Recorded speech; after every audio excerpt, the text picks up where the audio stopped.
हुकूमत और अपोजिशन के दरमियान डेडलॉक का खात्मा। स्पीकर की मेजबानी में होने वाले मुज़ाकरात के पहले राउंड का मस्बत इख्तिताम। 2 घंटे से जायद जारी रहने वाली बैठक में अपोजिशन ने मुतालिबात का इब्तिदाई खाका पेश कर दिया। दहशतगर्दी के खिलाफ जाने कुर्बान करने वालों को खिराज अकीदत पेश। अयाज सादिक पहले राउंड के नताइज से खुश। मुज़ाकरात को मुल्की मसाइल का हल का जरिया करार दे दिया। फरीकैन को मुज़ाकरात की कामयाबी के लिए तबसरे कम करने का मशवरा। मुज़ाकरात का अगला दौर 2 जनवरी को होगा। मुज़ाकरात का कोई ज़ामिन नहीं, लेकिन बातचीत की कामयाबी का 100% यकीन।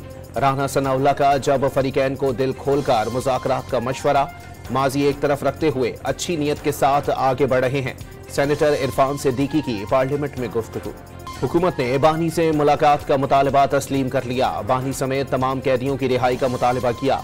जुडिशल कमीशन बनाने की तजवीज़ दी। असद कैसर का 2 जनवरी के राउंड में चार्टर ऑफ डिमांड पेश करने का ऐलान। कोई मावराए आइन मुतालबा नहीं रखा। सियासी कैदियों की रिहाई बानी PTI के बगैर काबिल कबूल नहीं होगी। हामिद रजा का 2 टोक मौक़िफ़। मुज़ाकरात में शरीक पीपल्स पार्टी के नुमाइंदे ने हुकूमत अपोजिशन बैठक को मस्बत सिमत में बड़ा कदम करार दे दिया। नवीद कमर का फरीकैन के दरमियान गहरे इख्तिलाफात का एतराफ़। बातचीत जारी रखने की ज़रूरत पर जोर। खालिद मकबूल सिद्दीकी ने सियासी जमातों के दरमियान बातचीत को आगे बढ़ने का रास्ता करार दे दिया। मुज़ाकरात उनसे होने चाहिए जिनके पास फैसले करने की ताकत है। साबिक सदर आरिफ अलवी मुज़ाकरात की कामयाबी से पुरुमीद।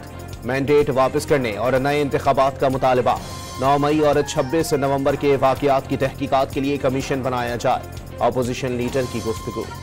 190 मिलियन पाउंड रेफरेंस में बानी PTI और बुशरा बीबी को सजा या बर्रियत। एहतसाब अदालत का फैसला 6 जनवरी तक टल गया। नैब कोर्ट ने फैसला आज सुनाने का ऐलान किया था। मुनसिफाना फैसला आया तो बानी PTI बरी हो जाएंगे। बैरिस्टर गौहर पुरुमीद। पंजाब में पावर शेयरिंग के तनाज़े पर पीपल्स पार्टी और मुस्लिम लीग के दरमियान ब्रेक थ्रू का इम्कान।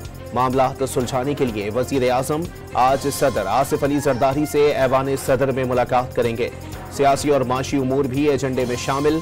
कल दोनों जमातों के नुमाइंदे गवर्नर हाउस लाहौर में सर जोड़ेंगे। सियासी उफक पर होने वाली पेशरफ्त। माशी सूरत हाल पर गौर के लिए वज़ीर आज़म ने वफाकी काबीना का इजलास कल तलब कर लिया। अमन व अमान की सूरत हाल भी एजेंडे में शामिल। कोई माँ अपने बच्चों को जलाओ घिराओ डंडे मारने का नहीं कहेगी। गालम गलोच की तरबियत देने वाला आपका हमदर्द नहीं। अपने बच्चे आराम से बैठे हैं और दूसरों के बच्चे जेलों में रुल रहे हैं। वज़ीर आला पंजाब का स्कॉलरशिप्स की तकरीब से खिताब में मुखालिफिन पर वार। माजी की तरह आज भी सेंसर करने की कोशिश की जा रही है। नई नस्ल को अपने हक के लिए जद्दोजहद करना होगी। बिलावल भुट्टो का सिंध यूनिवर्सिटी जाम शोरों के कॉन्वोकेशन से खिताब। वज़ीर आज़म शहबाज शरीफ और हमजा शहबाज की रमज़ान शुगर मिल्स रेफरेंस में बर्रियत की दरखास्त। लाहौर की एंटी करप्शन अदालत का प्रोसिक्यूशन को नोटिस। मजीद समात 6 जनवरी तक मुलतवी। इस्लामाबाद की मकामी अदालत में डी चौक से गिरफ्तार 20 PTI कारकुनान की जमानत की दरखास्तों पर फैसला महफूज। मुल्जिमान के खिलाफ थाना तरनौल में मुकदमा दर्ज है। आज़ाद कश्मीर के इलाके पतन में वैन खाई में जा गिरी। 2 खवातीन समेत 4 अफराद जाँ बहक, 3 बच्चे जख्मी। मुसाफिरों का ताल्लुक रावलपिंडी से है। लहिया में जाली पीर ने खातून को अंगारों पर खड़ा कर दिया। मुतासरा खातून जख्मी हालत में अस्पताल मुंतकिल। और पाकिस्तान ने तारीख रकम कर दी। जनूबी अफ्रीका को होम ग्राउंड पर वनडे सीरीज में क्लीन स्वीप करने वाली दुनिया की पहली टीम बन गई। प्रोटियास को तीसरे वनडे में भी 36 रन से शिकस्त। 309 रन हदफ के ताकुब में मेजबान टीम 271 पर ढेर। साइम अयूब की सेंचुरी। नौजवान ओपनर मैच और सीरीज के बेहतरीन खिलाड़ी का अवार्ड ले उड़े।